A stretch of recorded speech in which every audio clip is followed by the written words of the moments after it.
کیونکہ قرآن مجید قرآن رشید میں جہاں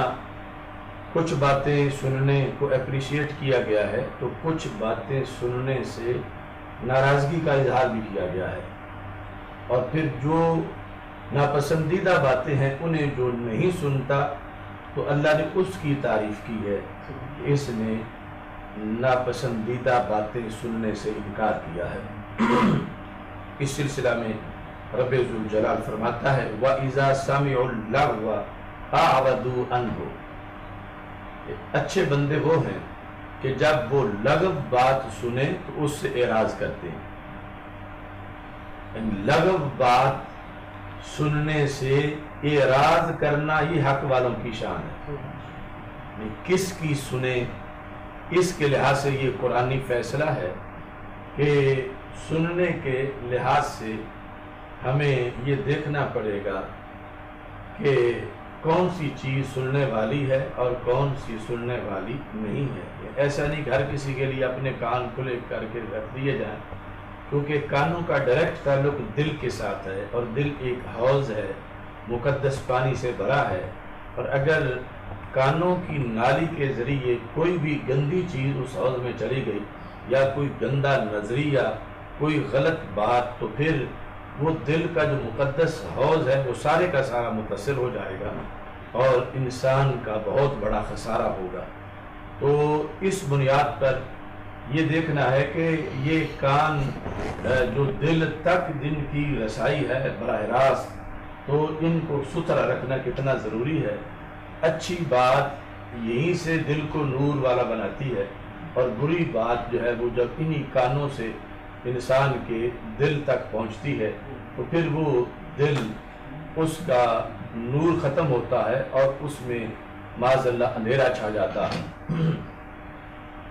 اسی بنیاد پر کل کی جو ہماری گفتگو تھی اس میں سامع کی جو 4 اقسام بیان کی تھی، اس میں یعنی ایک کاشتکار جو بیج بوتا ہے، چوتھی قسم تھی جس میں اس کے عمل کا فائدہ ہوتا ہے۔ اب وہ سارے کا سارا مدار جو ہے چوتھی قسم تک کا وہ بیج پر ہے کہ بیج کاشت کرتے وقت کیسا بیج کاشت کیا جا رہا ہے، یعنی فصل یہ شرط تھی کہ وہ بیج پھینکتے وقت سخت جگہ پہ نہ پھینکا جائے کہ وہاں سے پرندے اس کو چگ نہ لیں، پھر یہ ہے کہ زمین نیچے پتھریلی نہ ہو کہ جڑ کو رکاوٹ نہ آئے، پھر یہ ہے کہ اس کے اندر جڑی بوٹیاں نہ ہوں تاکہ پودا صحیح پھل پھول سکے۔ تو یہ سب تب مفید ہے کہ جب بیج جو ہے وہ کارآمد ہو۔ اگر خدا نخواستہ بیج ہی جڑی بوٹی کا ہے تو پھر آگے کیا انسان کو حاصل ہوگا؟ بیج ہی کسی کانٹے دار جھاڑی کا ہے تو آگے اس سے کیا انسان کو اناج اور پھل حاصل ہوگا؟ یا بیج کے ساتھ ساتھ جڑی بوٹیوں کے بیج مکس کر دیے گئے ہیں، یا بیج جو ہے وہ کھوکھلا ہے، تھوتلا ہے، اندر سے مارا ہوا ہے۔ تو اس بنیاد پر یہ جو کاشتکار ہے جس کی ساری محنت کے آگے تقاضے ہیں، اس کو یہ سوچنا ہے کہ جو بیج وہ استعمال کر رہا ہے وہ مارا ہوا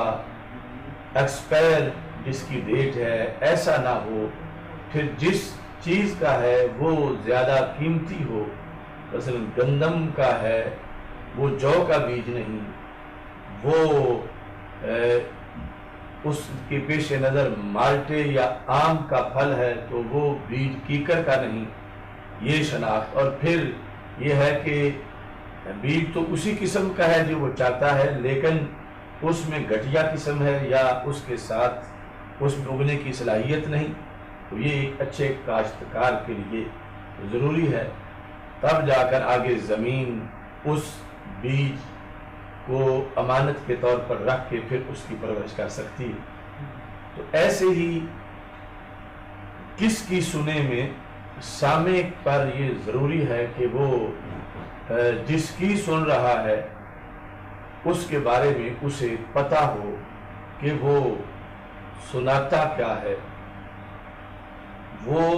کس نظریے کا حامی ہے، اس کا عقیدہ کیا ہے، اس کی عادات کیا ہیں، اس کا شخصی کردار کیا ہے، اس کے معاملات کیسے ہیں، اس کے کن لوگوں سے روابط ہیں، کن لوگوں سے اٹھنا بیٹھنا ہے،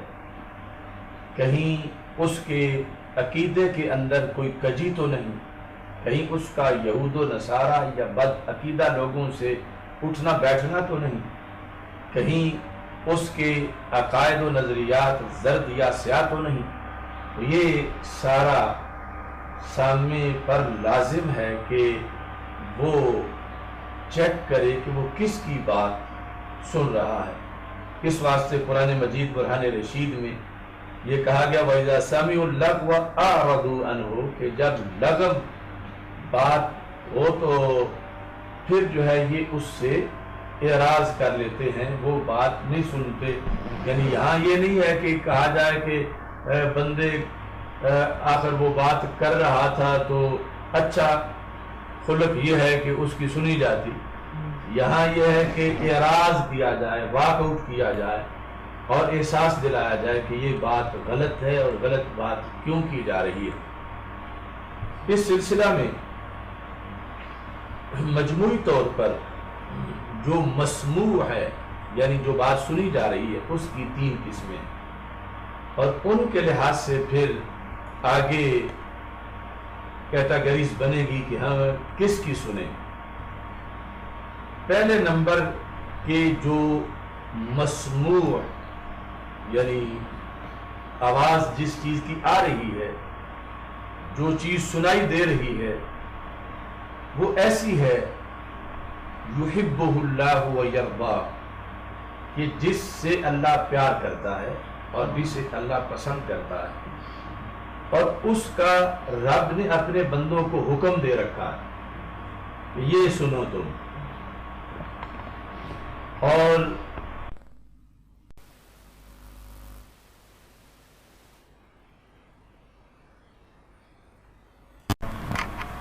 اور مجموعی نیٹ ورک سے خوش ہوتا ہے۔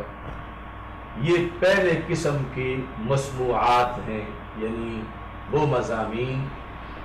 کے سننے سے اللہ تعالیٰ خوش ہوتا ہے، رسول اکرم صلی اللہ علیہ وسلم خوش ہوتے ہیں، اور پھر سننے سنانے والوں کو اجر ملتا ہے۔ دوسری قسم کی چیزیں وہ ہیں کہ جن کو رب ناپسند کرتا ہے اور اللہ کے رسول صلی اللہ علیہ وسلم ان چیزوں کو ناپسند کرتے ہیں، اور ان کو زبان پر لانے سے رب نے روک رکھا ہے کہ کوئی یہ چیزیں زبان سے بیان نہ کرے اور کوئی یہ چیزیں کانوں سے نہ سنے، اور پھر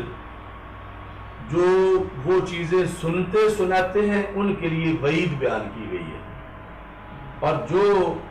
ایسی باتوں کے سننے سنانے سے اعراض کرتے ہیں ان کی تحسین کی گئی ہے۔ یہ دوسری کیٹیگری ہے مسموع کی۔ تیسری وہ ہے کہ جو مباح ہے، یعنی اس میں نہ سننے میں کوئی ثواب ملتا ہے اور نہ ہی کوئی وعید ہے، یعنی نہ وہ ایسی ہے کہ ایسی پسند ہو کہ اس پر اجر و ثواب ملے، اور نہ یہ کہ ایسی ناپسند ہے کہ اس پر کوئی گناہ ملے۔ وہ مباح ہیں، جس طرح عام روٹین میں بندہ گفتگو کرتا ہے مباح جائز کاموں کے بارے میں۔ اب یہ جو 3 کیٹیگریز بیان کی ہیں، یہ ایک انسانی کانوں کا مکمل نصاب ہے۔ اگر وہ یہ چاہتا ہے کہ کل اس کے کان اس کے خلاف گواہی نہ دے، کان اس کے خلاف شکایتیں نہ لگائیں، یعنی کان اللہ تعالیٰ کے دربار میں یہ نہ کہیں کہ رب یہ کس معاذ اللہ کمینے بندے کے ساتھ تو نے ہمیں لگایا تھا، یہ تو ہمارے ذریعے سے فحش باتیں سنتا رہا، غیر محرم عورتوں کی آوازیں سنتا رہا، گانے سنتا رہا، یہ اس طرح اس نے ناجائز طریقے سے ہمیں استعمال کیا۔ قرآن و سنت کے خلاف جو پیغام تھا، بزرگان دین کے خلاف جو بات تھی، اللہ کے رسول اور اللہ تعالیٰ کے خلاف جو بات تھی، ان مضامین کو سننے کے لیے یہ ہمیں استعمال کرتا رہا کہ رب تو نے ہمیں کسی یہودی نصرانی کس کا کان بنا دیا، کسی بد عقیدہ کا۔ تو اس بنیاد پر انسان کے لیے یہ ضروری ہے کہ وہ اپنے کانوں کے لحاظ سے یہ جو مجموعی طور پر 3 کیٹیگریز ہیں، ان میں سے اس کا لاہ عمل یہ ہو کہ جو مسموع جو ہیں اللہ کے پیارے ہیں اور اللہ تعالیٰ سننے سنانے والوں کو محبت کرتا ہے، ان کے لیے وہ اپنے معمول میں جگہ دے اور ہمیشہ یہ لاہ عمل اپنائے، اور جن کے سے اعراض کرنے سے رب خوش ہوتا ہے دوسری کیٹیگری کے، ان سے اعراض میں یہ زندگی بسر کرے۔ یعنی یہ جو لفظ صبر ہے نا کہ والعصر ان الانسان لفی خسر الا الذین آمنوا وعملوا الصالحات وتواصوا بالحق وتواصوا بالصبر، تو یہ صبر کا بڑا وسیع مضمون ہے۔ ہر عضو کا جو گناہ ہے اس سے اسے روک کے رکھنا یہ صبر ہے۔ تو کان جو ہے وہ اپنے حصے کا گناہ کرنا چاہتے ہیں کہ شریعت نے جن آوازوں سے روکا ہے کان وہ سننا چاہتے ہیں، تو اس بنیاد پر صبر یہ ہوگا کہ بندہ ساری زندگی اپنے کانوں کو کوئی غلط آواز نہ سننے دے، کوئی غلط نظریہ، کسی فحش گفتگو کی آواز اپنے کانوں میں نہ آنے دے۔ یعنی اب جس وقت شیطان کا دھندہ عام ہوتا ہے تو لوگ اس حد تک اپنے کانوں کے ہاتھوں مجبور ہیں کہ وہ اگر گھر بیٹھے ہیں تو پھر بھی میوزک سن رہے ہیں، گاڑی میں ہیں تو پھر بھی میوزک سن رہے ہیں، اگر دکان پہ ہیں تو پھر بھی میوزک سن رہے ہیں، اور پھر انہوں نے اس کے ساتھ ساتھ یہاں تک کہ اگر انہیں یہ ہو کہ کوئی دوسرا مطلع نہ ہو تو ساتھ اس کے وہ اس کے لیے دیگر آلات کو استعمال کر لیتے ہیں۔ تو یہ کانوں کی بے صبری ہے۔ تو آج کا جو ہمارا موضوع ہے کس کی سنیں، اس میں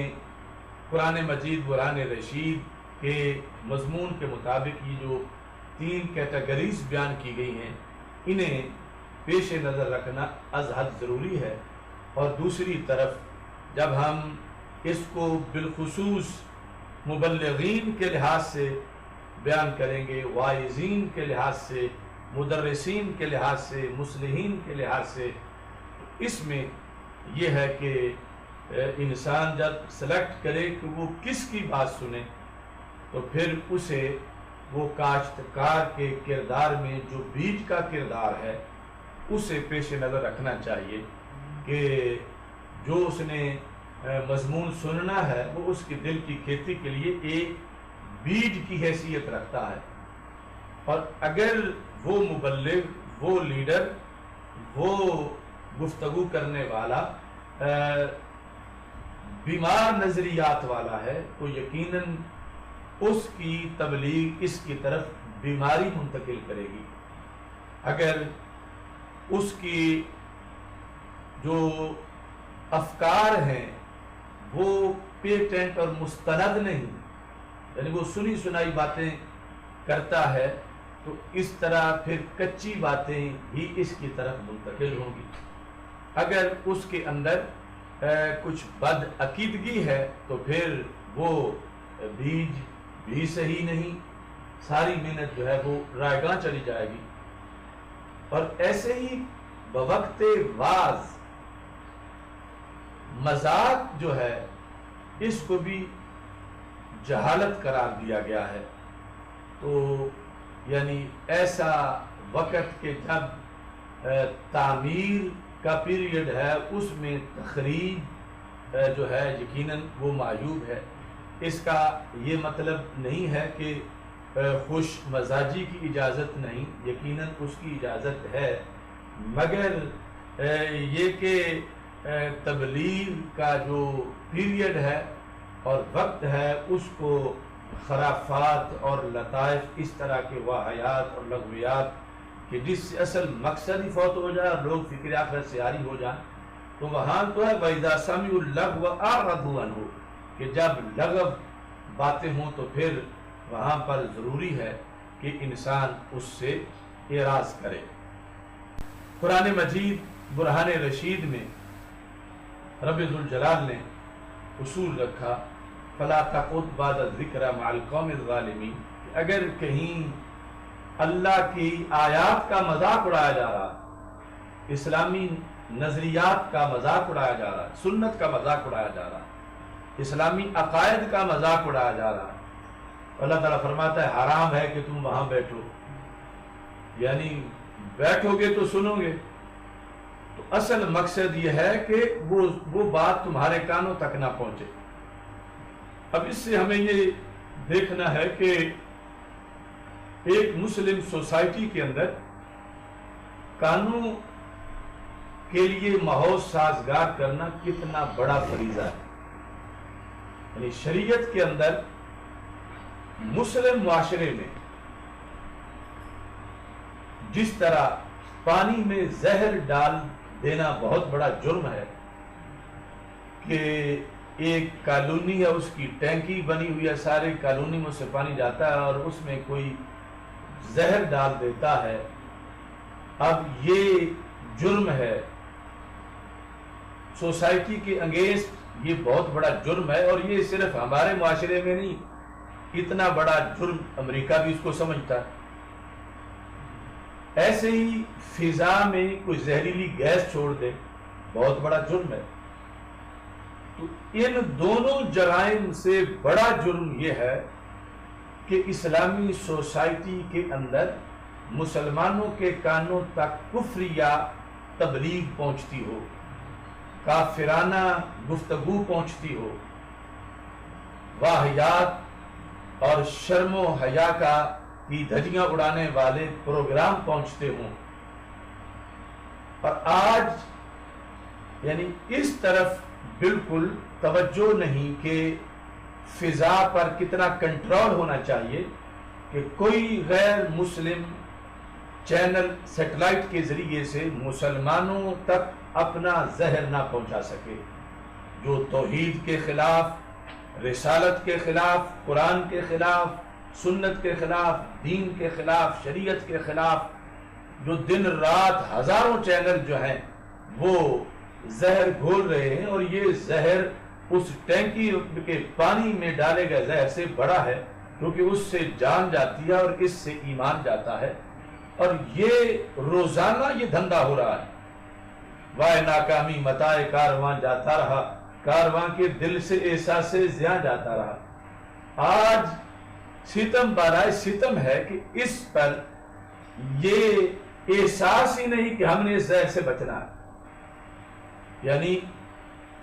چاہیے تو یہ کہ باہر دور سے امریکہ، برطانیہ، اسرائیل، انڈیا، ان کے گندے نظریات جو کہ انڈیا کی ہمارا ٹونیشن تھیوری کے خلاف ان کی باتیں ہیں، اکھنڈ بھارت کی، یا ادھر سے اسرائیل کی اسلام کے خلاف، امریکہ برطانیہ کی ختم نبوت کے خلاف، تو یہ کوئی بات بھی پاکستان کی حدود میں کوئی سننا چاہے تو سن نہ سکے. یعنی اتنا نیٹ پہ کنٹرول ہو، جو نیٹ کی ٹریفک ہے، جس گیٹ سے یہ سب کچھ آتا ہے وہاں پر اس انداز میں کنٹرول ہو. لیکن یہاں تو یہ ہے کہ ہمارے ماحول میں باقاعدہ سکولوں میں، یونیورسٹیوں میں اور مختلف چینلوں پر غیر مسلم جو سکالر ہیں، ہلاکت اور گمراہی تقسیم کرنے والے، ان کو ہائر کر کے اپنے بچوں کو ان کے ذریعے تباہ و برباد کرایا جاتا ہے. اور اس طرح مختلف فورم بنے ہوئے ہیں، مختلف NGOs ہیں، مختلف ڈائلاگ بنے ہوئے ہیں، اس طرح تنظیمیں ڈائلاگ کی. تو اسلام یہ چاہتا ہے، یعنی آپ یہ دیکھیں کہ یہ کیوں ایک لبرلزم مسلمانوں میں آ رہا ہے، کیوں نسلیں جو جنریشن اگلی آتی جا رہی ہے، اسلام کا رنگ ان سے اترتا جا رہا ہے، کہ یہ باطل پرست تو مسلسل بمباری کر رہے ہیں اپنے چینلوں کے ذریعے سے، ذرائع ابلاغ کے ذریعے سے، اور ادھر ہمارے اندر تحفظ کا جذبہ ہی نہیں ہے. یعنی جب کسی کو کسی چیز سے بچنے کا جذبہ ہو تو وہ بالآخر بچ سکتا ہے، لیکن جس کے اندر جذبہ ہی نہ ہو، مثلا جب سیلاب آ جائے تو اس وقت سب کو ہے کہ سیلاب آ گیا بچو بچو، لیکن جو بے حیائی کا سیلاب ہے اس سے بچنے کی کسی کو فکر ہی نہ ہو. تو یہ سب سے بڑا المیہ ہے. اس وقت ہمارے ماحول میں جو مسموع کی کیٹیگریز ہیں ان میں یعنی ہم نے اپنی اولادوں کے اور اپنے کان بالکل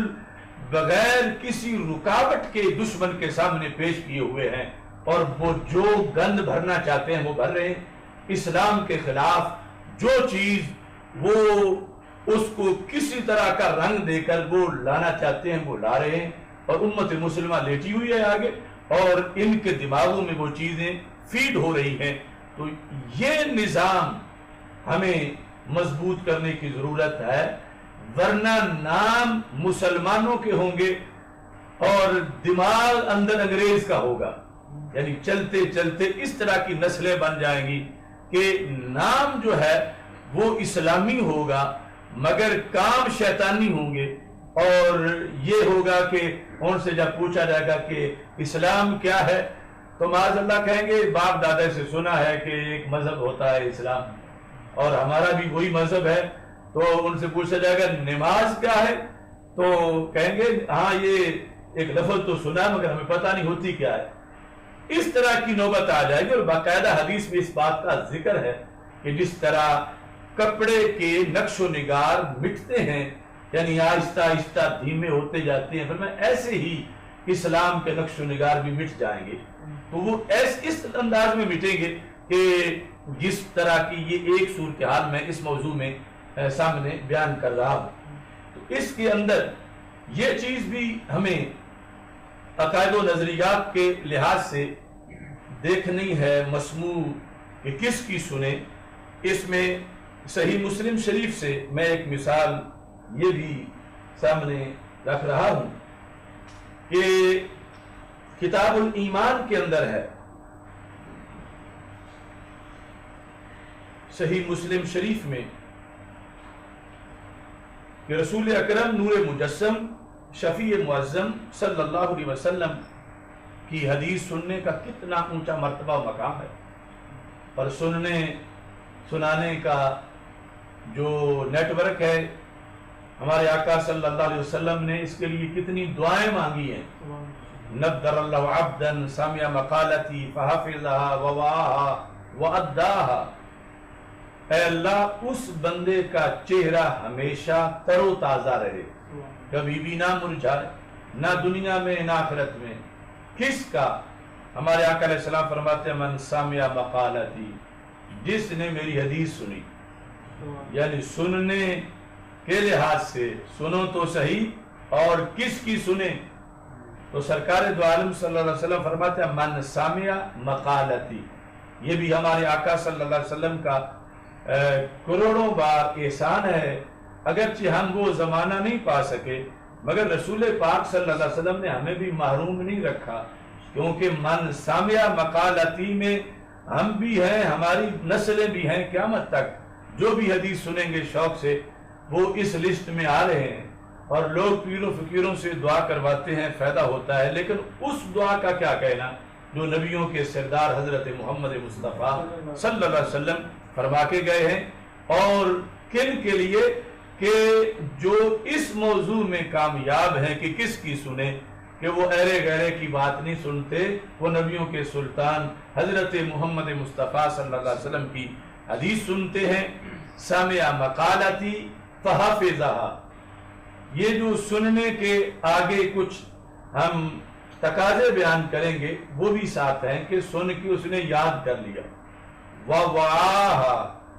ایک بار ہی نہیں یاد کیا، پھر یاد کر کے اسے یاد رکھا، یعنی جس طرح حفظ ہے یاد کرنا اور پھر ہمیشہ اپنے حفظ کو سلامت رکھنا، یہ وعی ہے، وَأَدَّاهَا، اور آگے پھر کسی تک وہ حدیث پہنچا دینا۔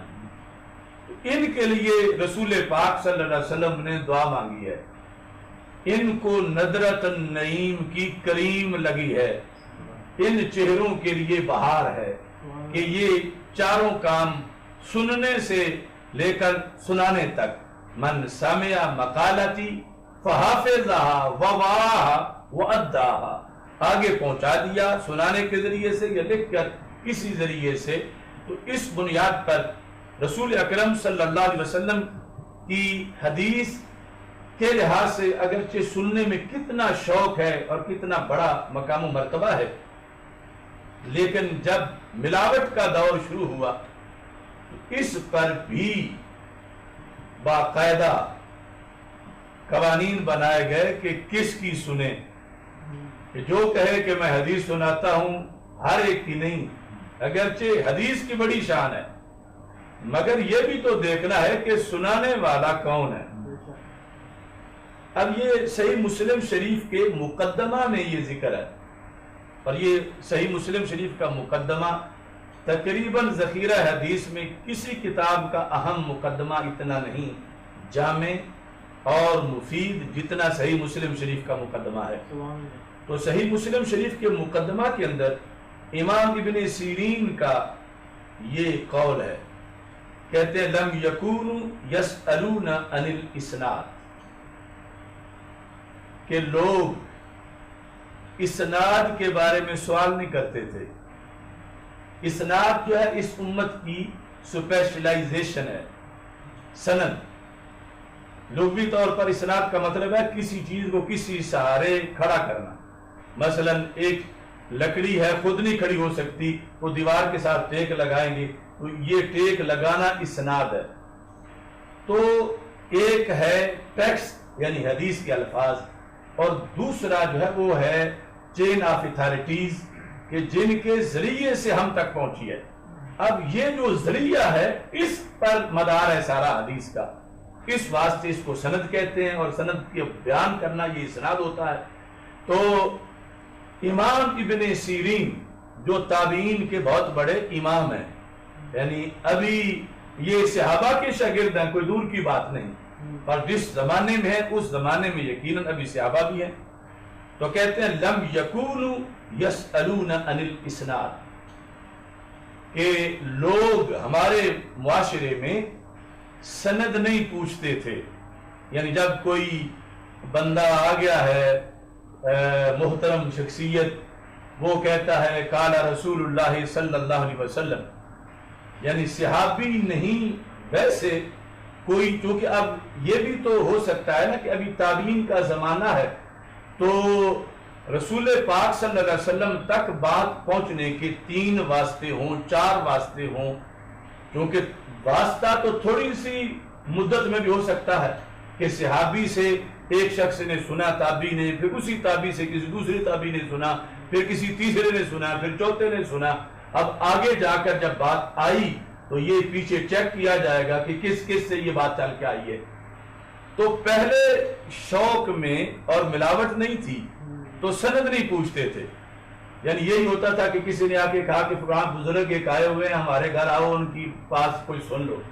یعنی یہ باقاعدہ جلسے یا اس طرح کے اجتماعات یا کلاسیں یہ تو تھا نہیں۔ تو اس طرح دین کی تبلیغ چل رہی تھی کہ کسی نے کہا ہمارے پاس ایک بزرگ آئے ہیں، وہ چند باتیں بتانا چاہتے ہیں، آؤ سن لو، یا کہیں لوگ اکٹھے بیٹھے اوپر سے کوئی آ کے کہتے ہیں میں تمہیں دین کی بات بتانا چاہتا ہوں۔ تو لم یکونوا یسألون عن الاسناد، تو لوگ نہیں پوچھتے تھے کہ یہ جو تم نے بات ہمیں بتانی ہے حدیث شریف یہ تم نے کس سے سنی ہے۔ پہلے یہ پالیسی تھی۔ فلما وقعت الفتنہ، لیکن جب فتنہ واقع ہو گیا قالوا سموا لنا رجالکم، فتنہ واقع ہو گیا ابن سیرین اپنے عہد میں، یعنی جب انہوں نے یہ لفظ بولے تو اس سے پہلے تو واقع ہو چکا تھا، تو پتہ چلا فتنہ تابعین کے زمانے میں آ گیا۔ تو اب کیا پالیسی بنی کہ جب کوئی اچھی بات سنانا چاہتا ہے، کس کی سنیں اس موضوع پر، یہ بڑا اہم مواد ہے کہ اب جس وقت کوئی سنانا چاہتا ہے، اگرچہ اس نے داڑھی رکھی ہے، امامہ باندھا ہے، بڑا بزرگ لگ رہا ہے، وہ کہتا ہے کہ میں اچھی بات سنانا چاہتا ہوں، ابن سیرین کہتے ہیں اب ہمارا رویہ یہ ہے، ہم کہتے ہیں سموا لنا رجالکم، تم اپنے اساتذہ کے نام بتاؤ، سموا لنا رجالکم، جو تمہارے رجال ہیں، رجال رجل کی جمع، تو رجال سے مراد کہ یہ جو حدیث تم بیان کر رہے ہو اس کے راوی دربار رسالت صلی اللہ علیہ وسلم تک جو ہیں وہ بتاؤ کہ تم نے کس سے سنی، انہوں نے کس سے سنی، آگے انہوں نے کس صحابی سے سنی، یہ ہمیں درمیان میں کلیئر کرو، یہ ہم نے پہلے جاننا ہے تو پھر ہم نے حدیث سننی ہے۔ اب ناظرین یہ بات دیکھنی پڑے گی، آج ایک یہ لوگوں کا محاورہ ہے کہ سارے قرآنی پڑھتے ہیں، سارے حدیثی پڑھتے ہیں، سارے دینی بیان کرتے ہیں، اس میں یہ کیوں فرقہ واریت ہے کہ فلاں کی سنو فلاں کی نہ سنو، یہ سب کی سننی چاہیے۔ اب یہاں پر یہ ہے 15ویں صدی اور اس وقت تک ابھی دور تابعین، فتنہ سے مراد کیا ہے؟ بد اعتقادی، کہ جب فتنہ آ گیا مطلب یہ ہے کہ معاشرے میں لوگ بن گئے رافضی، معاشرے میں لوگ بن گئے خارجی، معتزلہ، معطلہ، مجسمہ۔ تو اب یہ جو لوگ تھے ان کے نزدیک حدیث گڑھ لینا کوئی جرم نہیں تھا۔ تو اگر بندہ بد عقیدہ ہے اور اس نے بات گھڑی ہوئی ہے اور منسوب سرکار کی طرف کر رہا ہے تو آگے اس سے کتنی ہلاکت ہوگی کہ جو سرکار دو عالم صلی اللہ علیہ وسلم نے فرمائی نہیں ہے وہ سرکار کی طرف منسوب کر رہا ہے، یا وہ گھڑ کے جو سرکار کے فرمائے ہوئے کو رد کرتا ہے وہ سرکار کی طرف منسوب کر رہا ہے۔ اس بنیاد پر کس کی سنیں؟ ابھی دور تابعین تھا تو اس وقت یہ پالیسی لاگو ہوئی، کس کی سنیں کہ جب کوئی سنانے والا سناتا ہے تو کہتے ہیں سموا لنا رجالکم، ہمیں اپنے راوی تو بتاؤ، رجال یعنی اساتذہ کی کا سلسلہ نسب تو بتاؤ، تم کس کے شاگرد ہو، تمہارے استاد پھر کس کے شاگرد ہیں، تمہارے استاد جو ہیں ان کے وہ آگے کس کے استاد کس کے شاگرد ہیں۔ تو آج اس پر بھی تھوڑا سا رک کے توجہ کرو کہ یہ جو چینلوں کی بھرمار ہے اور یہ تبلیغ کے نام پر جو دھندا ہے، تو کیا لوگ یہ دیکھ رہے ہیں کہ یہ جو بیان کر رہا ہے اس کے استاد کا نام کیا ہے، یہ کہاں کا پڑا ہوا ہے؟ تو اگر اس وقت حق کے لیے اور اپنا ایمان بچانے کے لیے یہ ضروری تھا چیک کرنا، تو آج کیوں ضروری نہیں؟ اگر اس وقت ملاوٹ 5% تھی تو آج تو 100% سے بھی بڑھ گئی ہے، اور اس وقت کے لوگ جن کو شکار کرنا مقصود تھا ملاوٹ کا، وہ اتنی اچھی صلاحیت والے تھے کہ آج کے علماء جو ہیں وہ بھی اتنی اپنی پکی سوچ نہیں رکھتے جتنی اس وقت کے عوام رکھتے تھے، کہ وہ تابعین تھے۔ تو اس بنیاد پر کس کی سنیں؟ یہاں کہتے ہیں کہ کہا سموا لنا رجالکم، اپنے رجال بتاؤ، چین آف اتھارٹیز۔ اب کیوں پوچھتے تھے؟ صرف پوچھنا، آج تو پوچھنے کو عیب سمجھا جا رہا ہے، یعنی یہ تمیز جو ہے اس کو فرقہ واریت کہا جا رہا ہے، چونکہ اس تمیز کی وجہ سے کئی لوگوں کی دکانیں بند ہوتی ہیں، تو وہ اس تمیز پر فائرنگ کرتے ہیں، وہ کوئی مرزا جہنمی ہو یا غامدی ہو یا اس طرح کی کیٹیگریز کے لوگ جو ہیں کہ یہ تم انتشار اور تفریق بنا رہے ہو،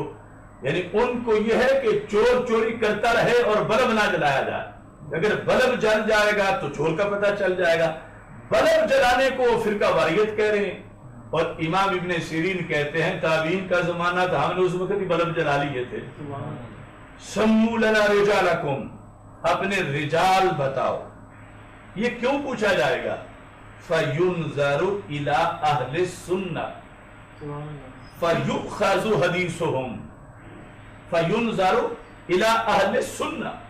کہ رجال پوچھنے کا مقصد صرف فارمیلٹی پوری کرنی نہیں ہے کہ اپنے استاد کا نام بتاؤ، دادا استاد کا نام بتاؤ. فارمیلٹی پورا کرنا مقصد نہیں ہے، بلکہ اگر استاد سنی ہیں، دادا استاد سنی ہیں، یہ حدیث ان کے ذریعے سے آ رہی ہے تو پھر ہم مانیں گے، ورنہ نہیں مانیں گے. یہ ہے زمانہ تابعین کا، ان کا علم، ان کا تقوی، یعنی ان کے اندر غلطی کو روکنے کی جو قوت مدافعت ہے اپنے نظریے کی بنیاد پر اور اپنی روحانی قوت کی بنیاد پر. ہم سے کروڑوں درجہ زیادہ تھی، لیکن پھر بھی انہوں نے کہا ہم چیک کریں گے. فَيُنْظَرُ إِلَىٰ أَهْلِ السُّنَّةِ، سنی ذرائع سے بات ہوگی تو پھر ہم لکھیں گے، یاد کریں گے. فَيُؤْخَذُ حَدِيثُهُمْ، ان کے ذریعے حدیث اگر کہ سرکار کی ہے لیکن رسول پاک صلی اللہ علیہ وسلم کی زبان سے نکلی ہوئی تو ساری ہی قطعی ہے، آیت کی طرح ہے. اب آگے ہم تک پہنچنے میں یہ درمیان میں راویوں کا دخل ہے. راوی پکے ہوں گے تو پھر حدیث پکی ہوگی. یعنی اس سے یہ نہیں کہ کوئی حدیث کے لحاظ سے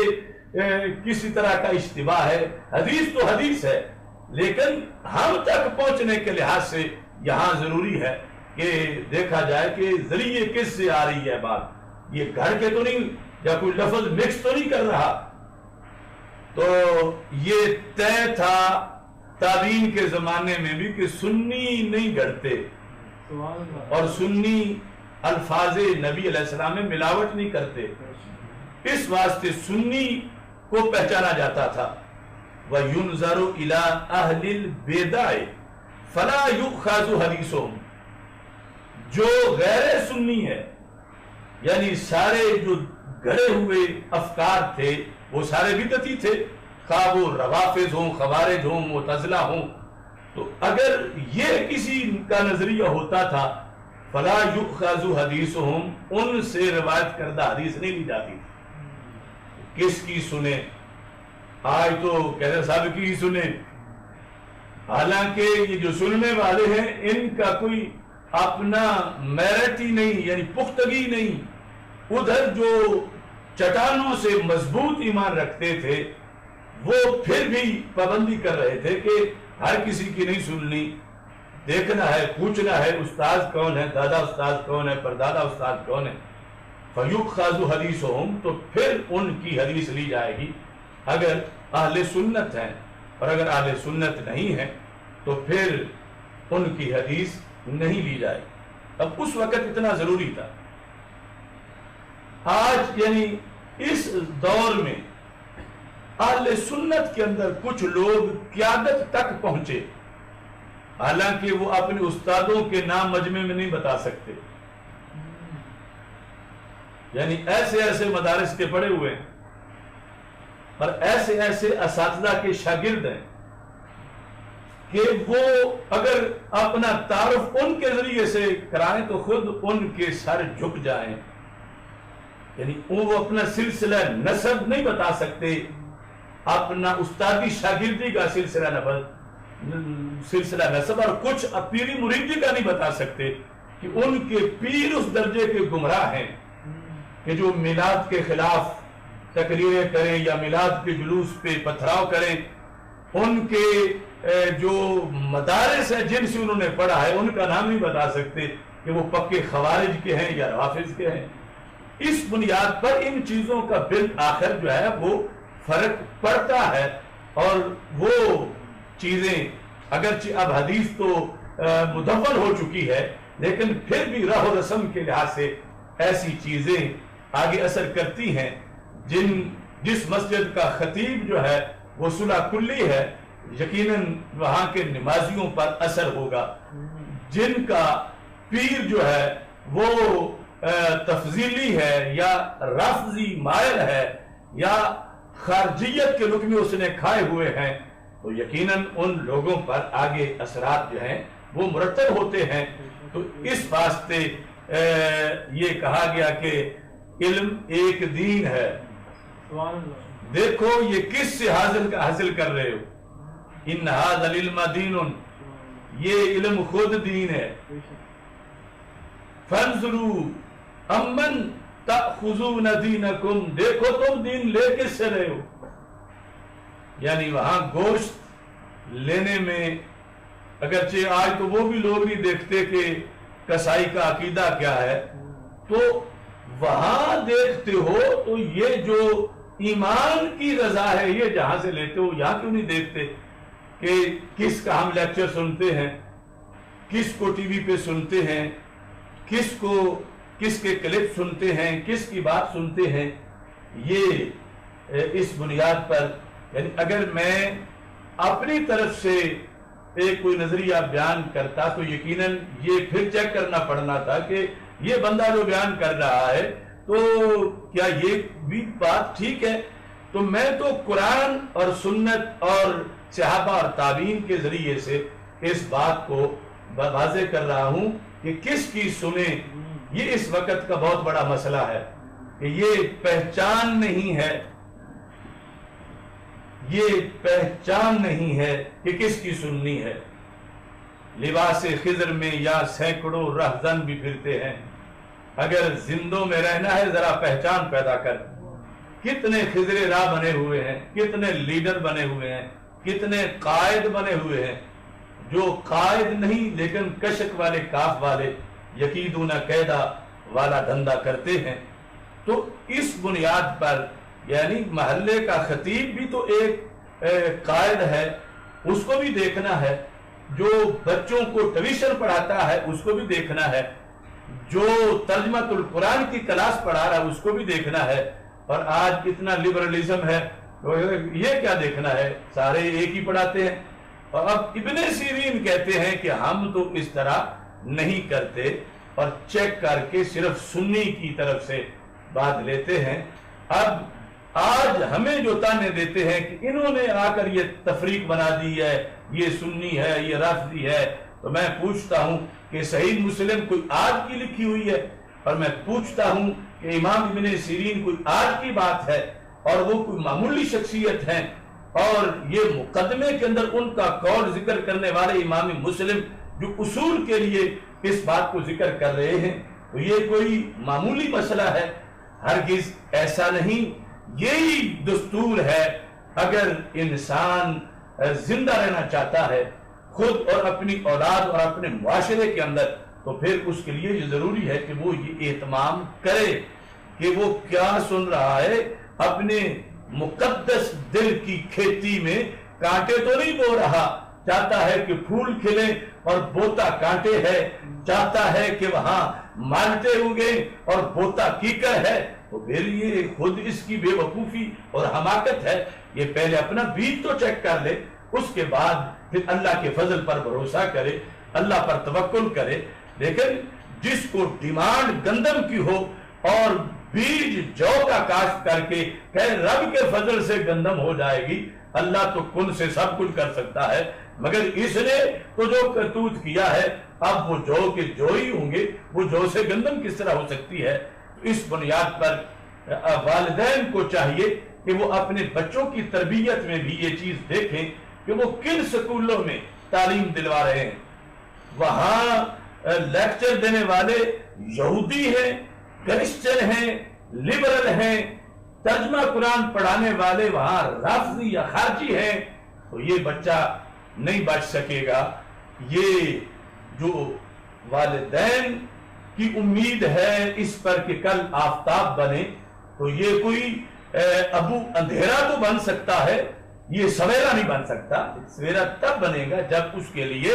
سویرے کا اہتمام کیا جائے گا اور کس کی سنیں اس لحاظ سے مکمل طور پر اس پر توجہ دی جائے گی. اس میں سننے کے بعد ہمارے معاشرے کے اندر ایک جو بہت بڑا پرابلم ہے، اور اس میں ہم اللہ ماشاءاللہ سارے ہی شریک ہیں، کہ ایک بات جب کسی ایک بندے تک پہنچتی ہے سننے کے ذریعے، آگے وہ اس کو روایت شروع کر دیتا ہے یہ چیک کیے بغیر کہ یہ سچی بھی ہے یا نہیں. یا پوچھا جائے کہ یہ کس نے کہا تو کہتا ہے لوگ کہتے ہیں. لوگ کہتے ہیں یہ ایک روایت کا انداز بن گیا ہے، یعنی دھماکہ ہو گیا معاذ اللہ. کس نے کہا؟ لوگ کہتے ہیں. فلاں جگہ ایسا ہو گیا، کس نے کہا؟ لوگ کہتے ہیں. یعنی خبر کا جو ماخذ ہے وہ لوگ کہتے ہیں. تو اس میں اب آ کر جب یہ سوشل میڈیا، اور کمی تو الیکٹرانک میڈیا پرنٹ میڈیا میں بھی نہیں، اب خبر خبر خبر، یہ دن میں 24 گھنٹے کروڑوں لوگ خبر کے دھندے میں ہیں، کسی نہ کسی ذریعے سے خبر دے رہے ہیں. اب اس میں سننے کے بعد جو بات سنی، آگے سنانے میں جو شرعی تقاضا ہے وہ پورا نہ ہونے کی وجہ سے بیمار نظریات، جھوٹ، فیک چیزیں معاشرے میں پھیل جاتی ہیں. قربان جائیں رسول اکرم نور مجسم شفیع معظم صلی اللہ علیہ وسلم کے اس فرمان پر کہ ایک متقی بندہ جو سمجھتا ہے کہ جھوٹ تو تب ہے نا کہ میں گھر کے بتاؤں، تو اگر میں سنی ہوئی بتا دوں گا تو پھر جھوٹ کیسے بنے گا. ہمارے آقا صلی اللہ علیہ وسلم فرماتے ہیں، حضرت ابو ہریرہ رضی اللہ تعالیٰ عنہ راوی ہیں، نبی اکرم صلی اللہ علیہ وسلم کا یہ فرمان صحیح مسلم میں، اور صحیح مسلم میں پورا باب ہے، باب النہی عن الحدیث بکل ما سامع، کہ بندہ جو بھی سنے آگے اس کو اپنی زبان سے بیان کرنے سے روکنے کا باب. یعنی یہ پہلے موضوع میں ہم بتا چکے ہیں کہ انسان کی دیکھی ہوئی چیز سے زیادہ سنی ہوئی چیزوں کا دائرہ کار. دیکھی ہوئی تھوڑی ہوتی ہے ہر بندے کی، سنی ہوئی زیادہ ہوتی ہے. اب سنی ہوئی چیزیں یعنی اب یہ ہے حدیث سے ہٹ کر بھی، قرآن سے ہٹ کر بھی اپنے معاشرے کے اندر کسی کے بارے میں، کسی کے لحاظ سے کوئی بھی نظریہ، کوئی واقعہ، کوئی بھی پہلو، اس میں اگر بندہ یہ سمجھتا ہے کہ میں نے چونکہ سن لیا تو اب میں نے آگے سنانی ہے، تو یہ میرا تو جھوٹ نہیں، میں نے تو نہیں گھڑی، یہ تو فلاں بندہ کہہ رہا تھا. تو رسول اکرم صلی اللہ علیہ وسلم فرماتے ہیں کفا بالمرء کاذبا، بندے کے جھوٹا ہونے کے لیے یہی کافی ہے کیا ان یحدث بکل ما سمع، کہ جو سنے وہی سنا دے، جو سنے وہی سنا دے. یعنی اگر لسٹیں بنے سچوں اور جھوٹوں کی تو پھر ہر وہ بندہ کہ جو بھی سنتا ہے جو بھی وہی آگے سنا دیتا ہے. تو سرکار دو عالم صلی اللہ علیہ وسلم فرماتے ہیں اس کا نام جھوٹوں کی لسٹ میں لکھو، جو اس نے جو سنا وہ سنا دیا. تو یہ کس کی سنے، یہ موضوع دربار رسالت سے چلا کہ ورنہ جو سنا ہے آگے سنانا ہوتا تو پھر کس کی کیا امتیاز ہی کوئی نہیں تھا،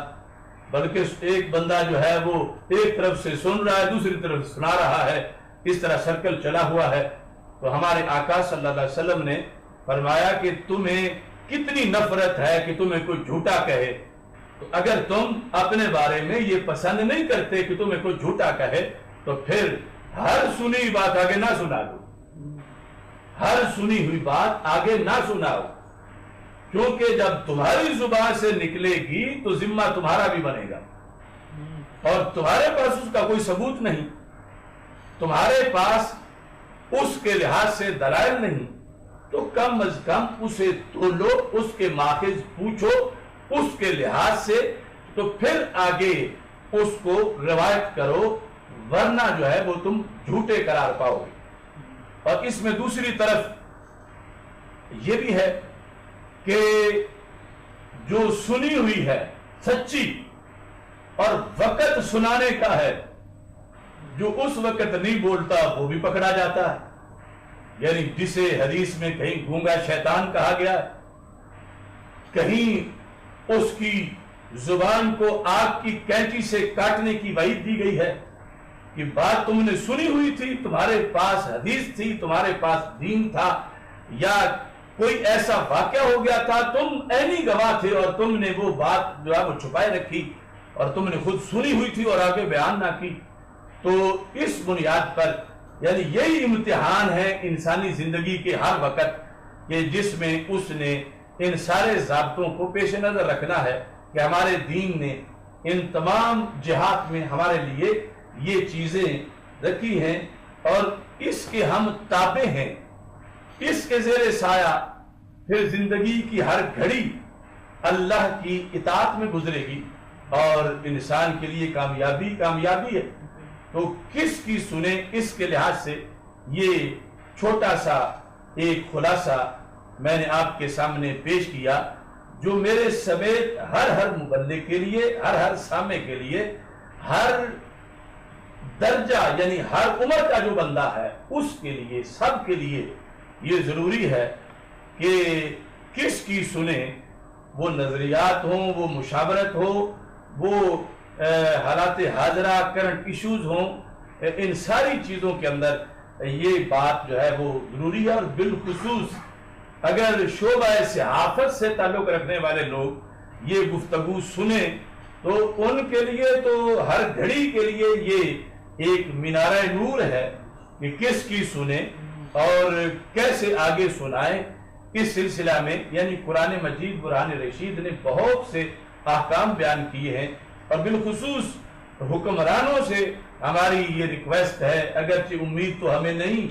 لیکن اسلامی سلطنت کے جو بارڈر ہیں وہاں پر ایسے جیم کرنے والے آلات نصب ہونے چاہیے کہ کوئی طاقتور سے طاقتور سیٹلائٹ بھی اسلامی سلطنت کے اندر اپنی خبر نہ پہنچا سکے، نہ اپنا کوئی نظریہ پہنچا سکے، نہ اپنا کوئی پیغام پہنچا سکے۔ مسلمان اپنی بات سنیں، اپنے نظریات سنیں اور اپنے ان کے جو ماہرین ہیں یعنی خبر دینے والے، جو سنانے والے ہیں، ان کا بہت بڑا تجربہ ہونا چاہیے، اور سب سے پہلے کہ قرآن و سنت کے علوم کے اسپیشلسٹ ہوں، کیونکہ انہی سے فضا وار ہوگی۔ اب مثلا کرونا کی خبریں ہیں، ایک میڈیا کے ذریعے آ رہی ہیں،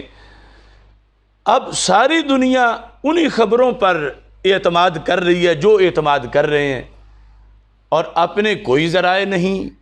اور لوگوں کے کانوں میں جو ڈالا جا رہا ہے، جو دکھایا جا رہا ہے، یہی لوگ مان رہے ہیں، اور پتہ نہیں کہ حقیقت کیا ہے۔ ویسے میں یہ کہتا ہوں کہ پاکستان اس میں دیہاتوں تک، یا بالخصوص جو بلوچستان کے بیک ورڈ ایریاز ہیں، یا سندھ کے یا دور دراز علاقوں میں، اگر کرونا ایک وبا کے طور پر آیا ہے تو پھر کس لیے کسی دیہات میں، کسی کچے علاقے میں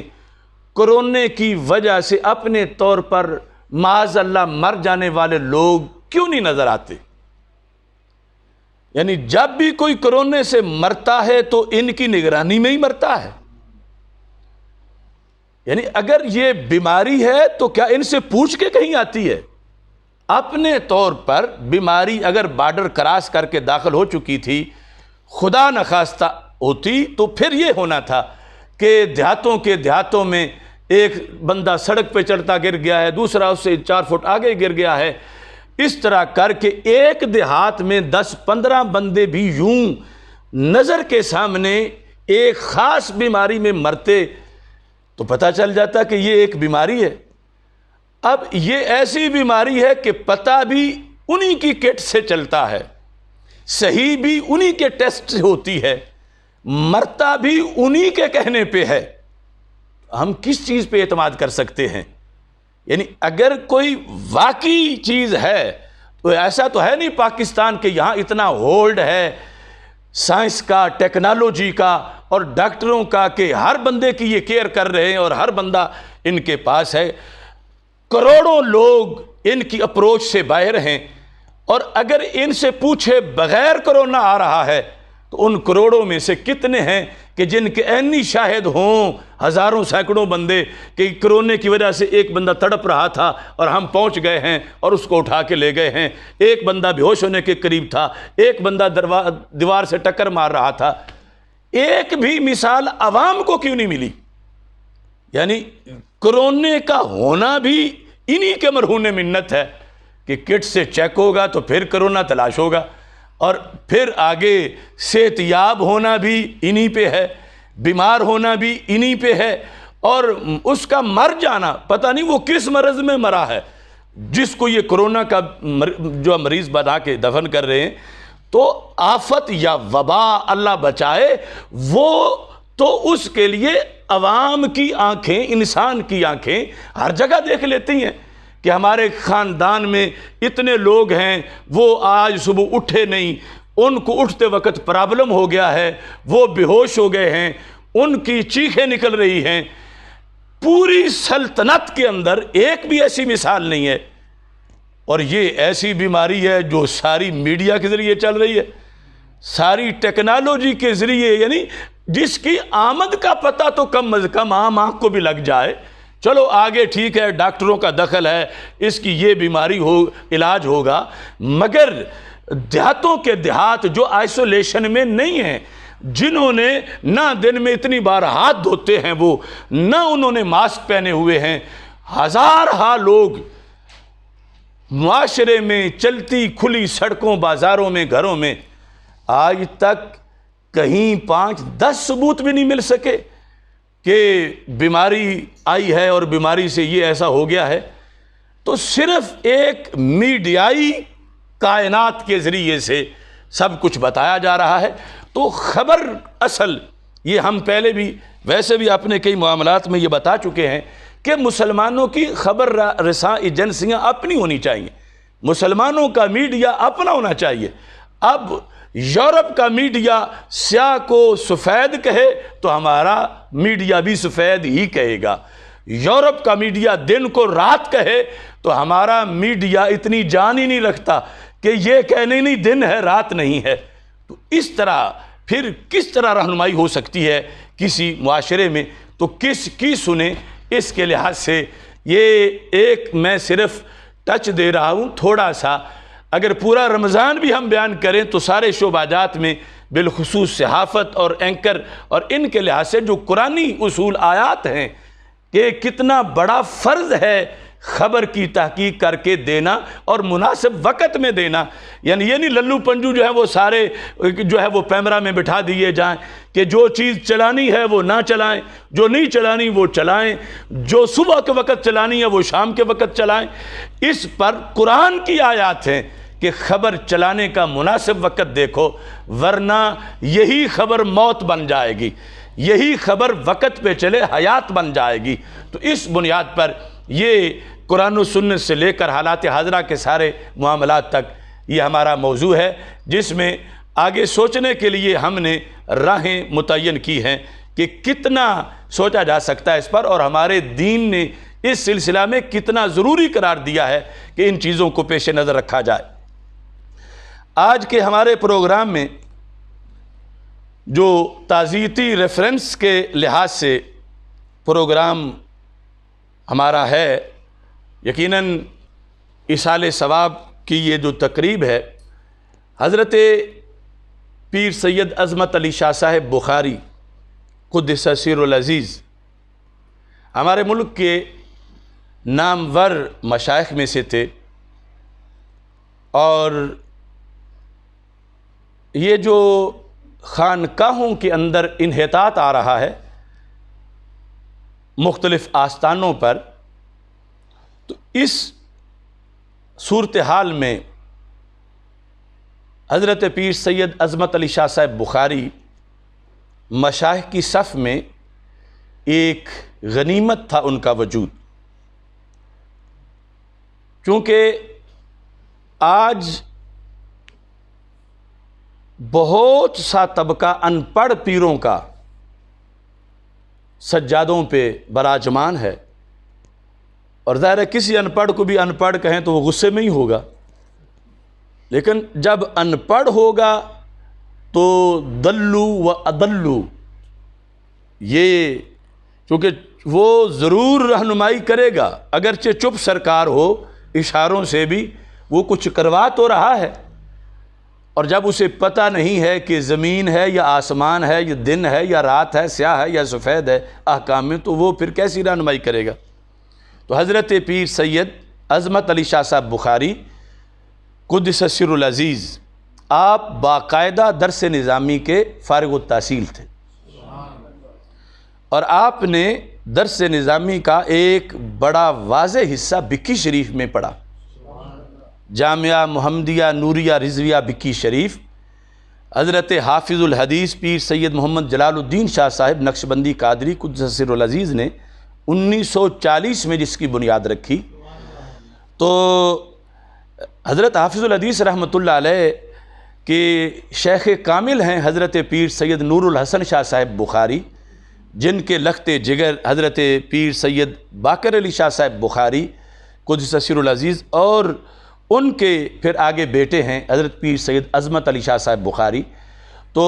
اس طرح قبلہ شاہ صاحب رحمۃ اللہ علیہ نے اپنے پیروں کے شہزادے جو ہیں اپنے پاس رکھے اور انہیں پڑھایا۔ مجھے اچھی طرح یاد ہے کہ جو پرانی رہائش تھی قبلہ حافظ العزیز رحمۃ اللہ علیہ کی، تو اس میں مہمان خانے میں جب چھوٹا تھا تو میں الماریاں دیکھ رہا تھا، ویسے ہی تو ایک الماری جو ہے اس کے اندر چند جی کا نام لکھا ہوا تھا، یعنی پیر سید عظمت علی شاہ بخاری۔ تو وہ مجھے پتہ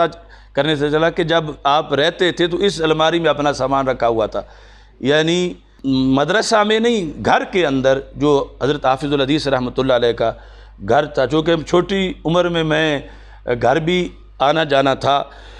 اور آپ کا میرے والد گرامی کے ساتھ بہت یعنی گہرا دوستانہ تھا، یعنی چند جی سرکار اور ابا جی یعنی بکی شریف کے مضافات میں کبوتر کا شکار وغیرہ اور اس طرح کی سرگرمیوں میں اکٹھے جاتے تھے۔ یہ چند جی نے مجھے کئی بار بتایا، ابا جی بھی بتاتے رہے۔ تو بکی شریف میں چند جی سرکار جو ہیں حضرت پیر سید عظمت علی شاہ صاحب بخاری، یعنی ان کا مبلغ علم اس لحاظ سے بھی دیکھو کہ حضرت حافظ الحدیث پیر سید محمد جلال الدین شاہ صاحب نقشبندی قادری اور بحر العلوم علامہ محمد نواز کیلانی رحمہ اللہ تعالی، یعنی ایسے اساتذہ سے حضرت حافظ محمد نذیر احمد جلالی صاحب، حافظ کریم بخش صاحب، ایسے اساتذہ سے انہوں نے علم دین حاصل کیا، اور اس کے بعد آگے اپنی زندگی کے اندر بھی انہوں نے عام مشائخ سے ہٹ کر، یعنی جو میں نے کہا کہ ان کا دم غنیمت تھا کہ عام مشائخ سے ہٹ کر انہوں نے اپنے معمولات رکھے، یعنی اپنی نگرانی میں مساجد بنوانا، اپنی نگرانی میں مدارس بنوانا، اور پھر یہ کہ کسی کے علمی کام میں آ کر سرپرستی کرنا، یعنی ہمیں تحریک صراط مستقیم، تحریک لبیک یا رسول اللہ صلی اللہ علیہ وسلم، ادارہ صراط مستقیم سے یعنی کتنے ہمارے جو کام ہیں ان میں آپ نے سرپرستی کی۔ یہ جو الیکشن ہمارا گزرا تحریک لبیک اسلام کا، اس میں باقاعدہ طور پر گوجرانوالا میں، اور بارہا انہوں نے اپنی زبان سے یہ اعلان کیا مدینۃ العلم میں اور باقی جگہ کہ ڈاکٹر صاحب ہمیں ناموس رسالت کے جس مسئلے پر، جس محاذ پر بھی آواز دیں گے ہم ساتھ ہوں گے، اور ساتھ انہوں نے دیا۔ یعنی جب کئی ایسے مشائخ کے جنہیں پتہ ہی نہیں کہ اندھیری آ گئی ہے، طوفان اٹھا ہے یا رات ہے، یا وہ اتنے یعنی اپنے آپ کے اندر ہی مست ہیں کہ ملت پہ کیا گزر رہی ہے، تو ان سے ہٹ کر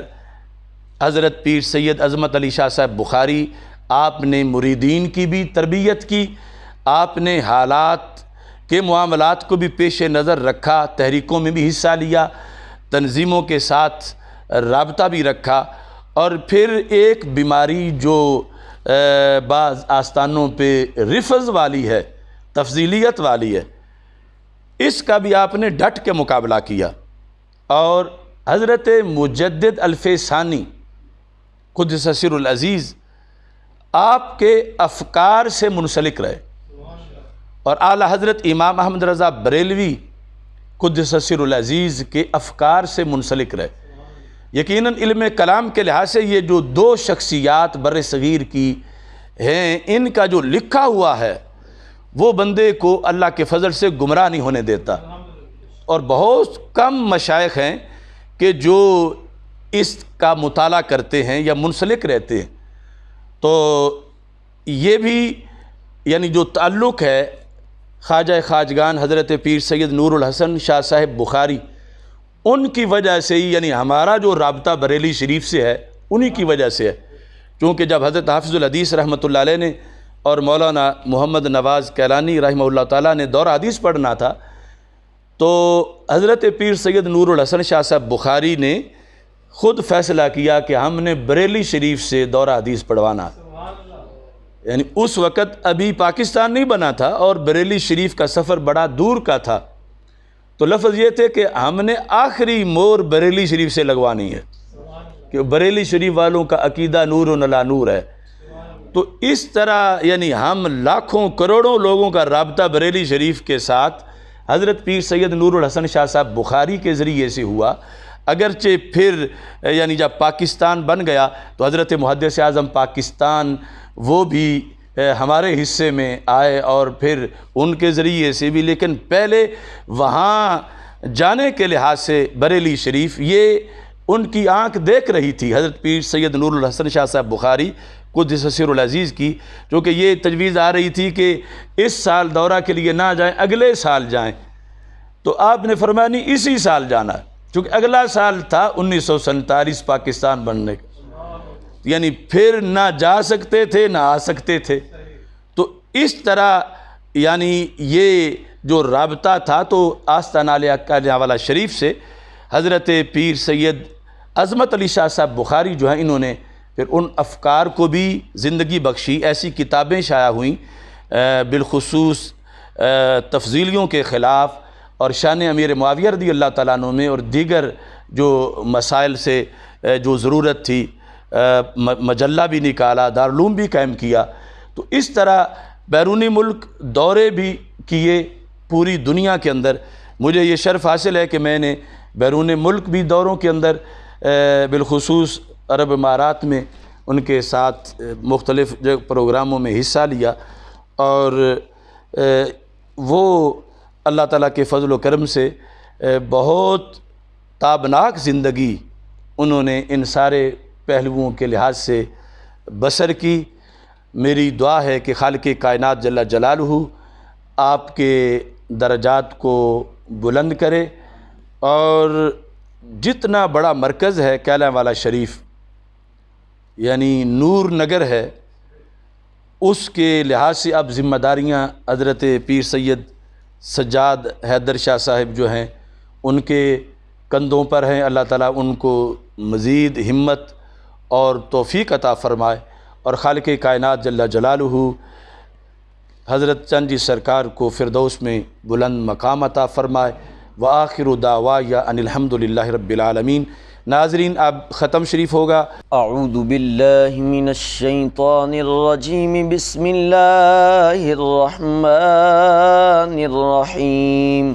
قل یا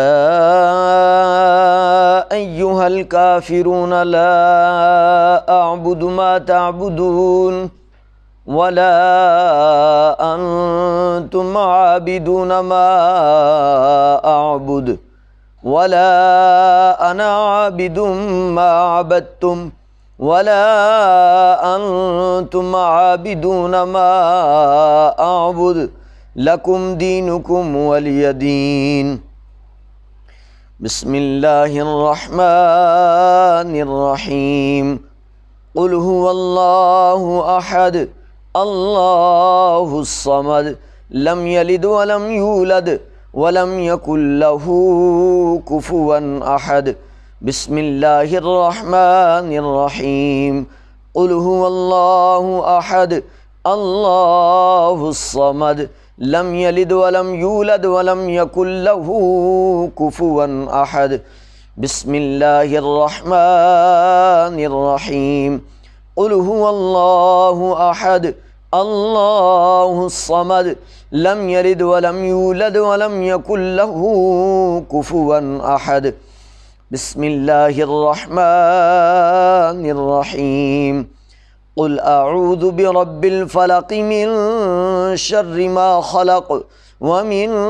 شر غاسق إذا وقب ومن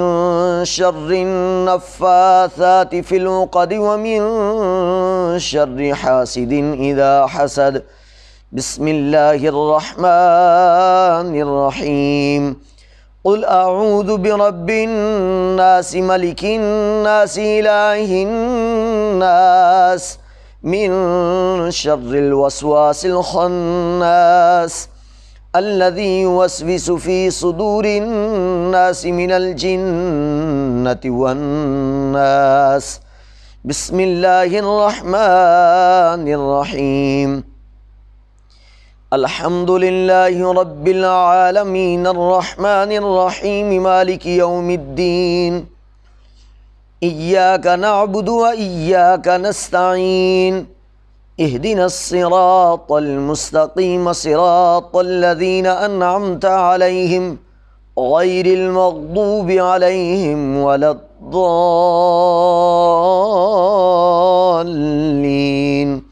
آمين بسم الله الرحمن الرحيم ألف لام ميم ذلك الكتاب لا ريب فيه هدى للمتقين الذين يؤمنون بالغيب ويقيمون الصلاة ومما رزقناهم ينفقون والذين يؤمنون بما أنزل إليك وما أنزل من قبلك وبالآخرة هم يوقنون أولئك على هدى من ربهم وأولئك هم المفلحون وإلهكم إله واحد لا إله إلا هو الرحمن الرحيم إن رحمة الله قريب من المحسنين ألا إن أولياء الله لا خوف عليهم ولا هم يحزنون الذين آمنوا وكانوا يتقون وما أرسلناك إلا رحمة للعالمين ما كان محمد أبا أحد من رجالكم ولكن رسول الله وخاتم النبيين وكان الله بكل شيء عليما إن الله وملائكته يصلون على النبي يا أيها الذين آمنوا صلوا عليه وسلموا تسليما اللهم صل على سيدنا ومولانا محمد وعلى آل سيدنا ومولانا محمد وأصحاب سيدنا ومولانا محمد وبارك وسلم صلاة وسلام عليك يا سيدي يا رسول الله وعلى آلك وأصحابك يا خاتم النبيين الحمد للہ رب العالمین والعاقبۃ المتقین والصلاة والسلام علی رسولہ الکریم اللہم احفظنا بالاسلام قائمین واحفظنا بالاسلام قاعدین واحفظنا بالاسلام راقدین ولا تشمت بنا الاعداء والحاسدین یا الہ العالمین رسول اکرم صلی اللہ علیہ وسلم کے عظیم مرتبہ کے طفیل اس محفل مقدس میں جو تلاوت ہوئی، ثنا خوانی ہوئی، بیان قرآن ہوا، ختم شریف پڑھا گیا، یا اللہ مختلف کلمات طیبات ادا کیے گئے رسول پاک صلی اللہ علیہ وسلم کے وسیلہ جلیلہ سے تیرے دربار میں پیش کرتے ہیں، قبول فرما۔ اے اللہ اس پہ اجر و ثواب مرتب فرما۔ اس کا صاحب سید المرسلین حضرت محمد مصطفیٰ صلی اللہ علیہ وسلم کی روح پر نور کے لیے پیش کرتے ہیں، قبول فرما۔ آپ کے وسیلہ جلیلہ سے تمام انبیاء کرام علیہم السلام، خلفائے راشدین رضی اللہ تعالیٰ عنہم، ازواج مطہرات رضی اللہ تعالیٰ عنہن، صحابہ کرام رضی اللہ تعالیٰ عنہم، اہل بیت اطہار رضی اللہ تعالیٰ عنہم، تابعین، تبع تابعین، ائمہ طریقت، ائمہ شریعت، جمیع المسلمین والمسلمات کی ارواح کے لیے پیش کرتے ہیں، قبول فرما۔ تمام سلاسل کے اولیاء کرام کی ارواح کے لیے پیش کرتے ہیں، قبول فرما۔ جتنے بھی علمی روحانی اسناد کے ہمارے شیوخ ہیں جن کے ذریعے ہم تک دین پہنچا، ان سب کی ارواح کے لیے پیش کرتے ہیں، قبول فرما۔ بالخصوص حضرت پیر سید عظمت علی شاہ صاحب بخاری قدس سر العزیز کی روح کے لیے پیش کرتے ہیں، قبول فرما۔ یا اللہ آپ کے درجات کو بلند فرما، حسنات کو قبول فرما، سیئات سے درگزر فرما۔ اللہم عبدک وابن عبدک وابن امتک کان یشہد ان لا الہ الا انت وان محمد رسولک ان کان محسنا فزد فی احسانی وان کان مخطئا فتجاوز عنہ اللہم لا تحرمنا اجرہ ولا تفتنا بعدہ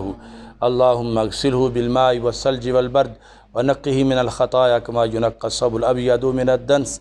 اللہم الحقہ بنبیہ محمد صلی اللہ علیہ وسلم وثبتہ بالقول الثابت اللہم عطر منزلہ وبرد مضجعہ واجعل قبرہ روضۃ من ریاض الجنہ۔ یا الہ العالمین، جو کچھ ہم نے پڑھا اس کا ثواب حضرت حافظ الحدیث پیر سید محمد جلال الدین شاہ صاحب نقشبندی قادری قدس سر العزیز کی روح کے لیے پیش کرتے ہیں، قبول فرما۔ حضرت پیر سید محمد مظہر قیوم مشہدی قدس سر العزیز کی روح کے لیے پیش کرتے ہیں، قبول فرما۔ حضرت علامہ عطا محمد بندیالوی رحمۃ اللہ علیہ کی روح کے لیے پیش کرتے ہیں، قبول فرما۔ حضرت مولانا محمد نواز کیلانی رحمۃ اللہ علیہ کی روح کے لیے پیش کرتے ہیں، قبول فرما۔ حضرت شیخ عبد الکریم محمد المدرس البغدادی رحمۃ اللہ علیہ کی روح کے لیے پیش کرتے ہیں، قبول فرما۔ قائد اہل سنت مولانا شاہ حمید نورانی صدیقی رحمۃ اللہ علیہ کی روح کے لیے پیش کرتے ہیں، قبول فرما۔ اس کا ثواب حضرت میاں جمیل احمد شرک پوری رحمۃ اللہ علیہ کی روح کے لیے پیش کرتے ہیں، قبول فرما۔ حضور تاج الشریعہ قدس سر العزیز کی روح کے لیے پیش کرتے ہیں، قبول فرما۔ اعلیٰ حضرت امام احمد رضا خان بریلوی اور حضرت مجدد الفیسانی کی روح کے لیے پیش کرتے ہیں، قبول فرما۔ حضرت میاں شیر محمد شرک پوری اور محدث اعظم رحمۃ اللہ علیہ کی روح کے لیے پیش کرتے ہیں، قبول فرما۔ یا الہ العالمین، حضرت داتا گنج بخش زویری اور حضرت غوث اعظم رحمۃ اللہ علیہ کی ارواح کے لیے پیش کرتے ہیں، قبول فرما۔ یا اللہ ہمارے اس پروگرام میں پوری دنیا میں جو لوگ اس وقت ہمارے ساتھ شریک ہیں، ان کے جتنے بھی عزیز و اقارب حالت ایمان میں دنیا سے جا چکے ہیں، سب کے ارواح کے لیے پیش کرتے ہیں، قبول فرما۔ اپنی والدہ محترمہ مرحومہ کی روح کے لیے پیش کرتا ہوں، قبول فرما۔ قاری فرمان صاحب کے والد محترم کی روح کے لیے پیش کرتا ہوں، قبول فرما۔ یا الہ العالمین، حضرت مولانا محمد مظہر قیوم جلالی صاحب کی روح کے لیے پیش کرتا ہوں، قبول فرما۔ یا اللہ بیماروں کو شفا عطا فرما۔ مفتی محمد عابد جلالی صاحب کو شفا کاملہ عاجلہ عطا فرما۔ میرے والد محترم کو شفا کاملہ عاجلہ عطا فرما۔ یا اللہ چندی سرکار کے درجات کو بلند فرما۔ یا اللہ نور نگر کیلان والا شریف کے انوار و تجلیات میں مزید ترقی فرما۔ حضرت پیر سید نور الحسن شاہ صاحب بخاری آپ کے فیوز و برکات سے اس بقعہ ارض کو مزید منور فرما۔ یا الہ العالمین، نبی اکرم صلی اللہ علیہ وسلم کے عظیم مرتبہ کے طفیل جتنے بھی شیوخ دنیا سے جا چکے ہیں، یا اللہ ان کے درجات کو بلند فرما۔ جو بقید حیات ہیں، اے اللہ ان کو صحت و عافیت کے ساتھ لمبی زندگی عطا فرما۔ حضور منانی میاں کو اے اللہ صحت کاملہ عاجلہ کے ساتھ ان کا سایہ تادیر ہم سے سلامت فرما۔ یا الہ العالمین، کرونا کے وبال سے سب کو نجات عطا فرما۔ یا اللہ اس ظالم لاک ڈاؤن سے سب کو نجات عطا فرما۔ یا اللہ حرمین شریفین کی رونقوں کو دوبالا فرما۔ یا اللہ کشمیریوں فلسطینیوں کو آزادی عطا فرما۔ میرے مولا ہند کے مسلمانوں کو اپنا علیحدہ دیس عطا فرما۔ یا الہ العالمین، نبی اکرم صلی اللہ علیہ وسلم کے عظیم مرتبہ کے طفیل مرکز صراط مستقیم جہاں ہم اس پروگرام میں موجود ہیں، یا اللہ اس مرکز کو مزید عروج عطا فرما۔ یا اللہ صراط مستقیم یونیورسٹی کے قیام کے سلسلہ میں خزانہ غیب سے ہماری مدد فرما۔ یا اللہ آخری سانس تک امر بالمعروف اور نہی عن المنکر کا فریضہ سر انجام دینے کی توفیق عطا فرما۔ یا اللہ آخری سانس تک اس ملک میں نظام مصطفیٰ صلی اللہ علیہ وسلم کی حکمرانی اور ناموس مصطفیٰ صلی اللہ علیہ وسلم کی پاسبانی کے لیے کردار ادا کرنے کی توفیق عطا فرما۔ تحریک لبیک یا رسول اللہ صلی اللہ علیہ وسلم اور تحریک صراط مستقیم کو عظیم مقاصد میں کامیابی عطا فرما۔ الغالبون کو عظیم مقاصد میں کامیابی عطا فرما۔ یا اللہ ہمارے جملہ معاونین، مریدین، مخلصین، محبین، مدرسین، مبلغین، یا اللہ سب کے کام میں برکت عطا فرما۔ یا اللہ سب کی تفہیم میں برکت عطا فرما۔ جتنی جگہوں پر بھی ہمارے مبلغین اور تنظیمی ساتھی فہم دین کورسز کروا رہے ہیں، یا اللہ سب کے عمل میں برکتیں عطا فرما۔ یا الہ العالمین ہمیں شر شیطان سے، شر انسان سے محفوظ فرما۔ یا اللہ دین کے خلاف جتنی بھی سازشیں ہو رہی ہیں ان سب کو نیست و نابود فرما۔ یا الہ العالمین رسول پاک صلی اللہ علیہ وسلم کی ذات کے ساتھ آخری سانس تک وفا کرنے کی توفیق عطا فرما۔ وصلی اللہ تعالی علی حبیبہ خیر خلقہ سیدنا و مولانا محمد و آلہ وصحبہ۔